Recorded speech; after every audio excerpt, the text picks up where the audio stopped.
Channel, कैसे हैं आप सब। मैं हूं आप सबका दोस्त देवेंद्र सिंह राजपूत। और आज के इस वीडियो में बात करने वाले हैं पूरा का पूरा डिटेल TFWS सीट के ऊपर। क्या होती है, कैसे अलॉट होती है, राउंड 1 में, राउंड 2 में, राउंड 3 में मिलने वाली है। तो अपन इस पर आज पूरी चर्चा करने वाले हैं, बेसिकली क्या है, कैसे है।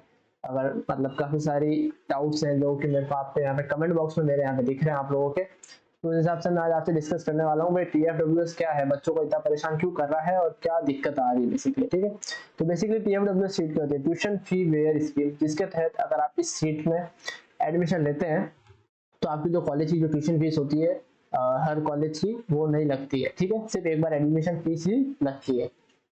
इसमें फिर आपकी इंजीनियरिंग काफी सस्ती हो जाती है। और ये क्या भैया सबको मिलती है, नहीं, ये हर कॉलेज में अप्रोक्स 3 to 5% सीट्स ऑफ जो होती है। लाइक अगर 100 सीट है किसी कॉलेज में, उसमें 3 4 या 5 सीटें TFWS की रहेगी, उसके अंडर TFWS को ही मिलेगा। अब इसमें कैटेगरी का कोई रिजर्वेशन नहीं है, बस इसमें आपके लिए एक एलिजिबिलिटी क्राइटेरिया है, जो आपकी एनुअल फैमिली इनकम होती है वो 8 लाख से कम होनी चाहिए। इसके अलावा कोई भी क्राइटेरिया नहीं है। ठीक है, अब इसमें TFWS की रैंक निकलती है।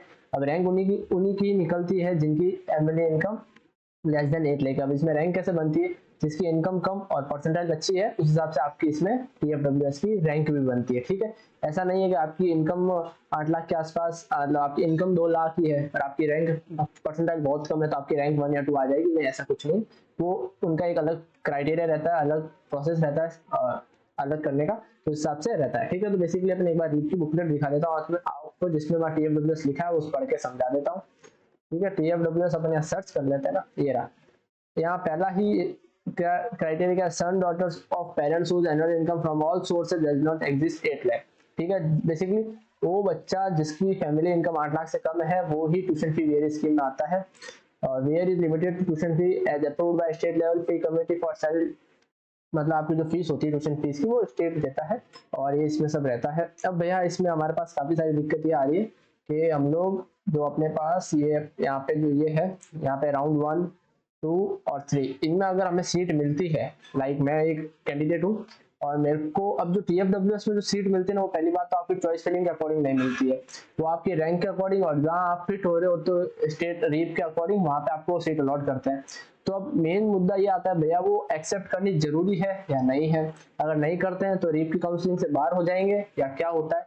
तो बेसिकली जब आपका राउंड 1 का सीट अलॉटमेंट होगा 27 तारीख को, तो इसके बाद आपके पास 4 दिन रहते हैं। बेसिकली अगर आपको किसी एक अच्छे कॉलेज में आपको TFWS सीट मिल जाती है और एक अच्छी ब्रांच मिल जाती है, तब तो मैं आपको ये सजेस्ट करूंगा एक्सेप्ट कर लेना। अब भैया ऐसा है, मेरे को जिस कॉलेज का मैंने कभी नाम ही नहीं सुना वहां पे मेरे को TFWS सीट मिली है, तो बेसिकली पहले उस कॉलेज से आपको कॉल आएंगे, वो बोलेंगे आप एक्सेप्ट कर लो, नहीं करते हो तो आप रिजेक्ट हो जाओगे, पॉलिसी से बाहर हो जाओगे। ठीक है, तो बेसिकली जो स्टार्टिंग के 3 राउंड का जो सीन क्राइटेरिया सीन रहता है पूरा वो इस तरीके से रहता है कि आपको अगर सीट मिल जाती है और आप एक्सेप्ट कर लेते हो, ठीक है, आपको अगर सीट मिल जाती है और आप एक्सेप्ट कर लेते हो तो आप आगे के जो अगले राउंड, पहली बात तो ये TFWS seat Rajasthan state candidates को ही मिलती है, तो अगले जो राउंड है 5, राउंड 6 और 7 जो राउंड है उसमें भी आप एलिजिबल हो जाते हो। वापस सुनना, अगर आपको सीट मिल जाती है आप रिपोर्टिंग कर देते हो तो भी आपको राउंड जो राजस्थान स्टेट कैंडिडेट वाला राउंड है या जो एक्स सर्विसमैन वाला राउंड है उसमें भी आपको सीट अलॉट होती है।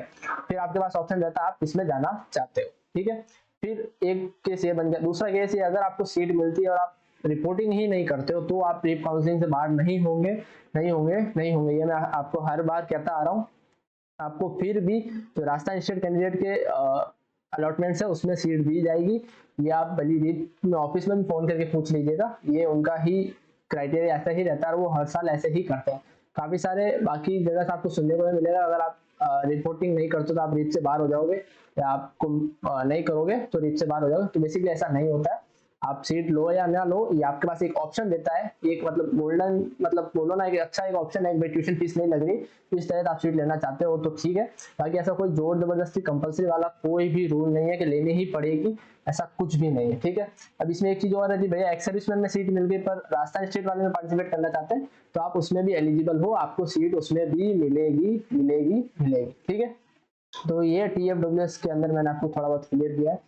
थोड़े बहुत कमेंट्स भी मैं देख लेता हूँ जहाँ TFWS पे थी, लाइक इनकम सर्टिफिकेट, ये कोई इशू, कोई भी इशू नहीं आने वाला, कुछ भी दिक्कत नहीं होने वाली, बस आपकी फैमिली इनकम 8 लाख से कम होनी चाहिए, आपकी TFWS रैंक अगर अच्छी है तो एक अच्छे कॉलेज में आपको सीट मिल जाती है। बेसिकली यार अपने पास 28,000 सीटें जिसमें 18,000 फॉर्म है और 28,000 सीटों का 3% कर लो तो यार इतने तो बच्चे मतलब नहीं होते हैं आप लोग। आपको एक अच्छे कॉलेज में TFW सीट मिल जाएगी, अच्छी रैंक होगी, अच्छी परसेंटाइल होगी और family income less than 8 lakh होगी तो ठीक है। आगे TFW वाले में आज इतना ही, और आज के वीडियो में इतना ही रखते हैं, और कुछ भी डाउट कर रहे हो तो कमेंट कर दीजिएगा।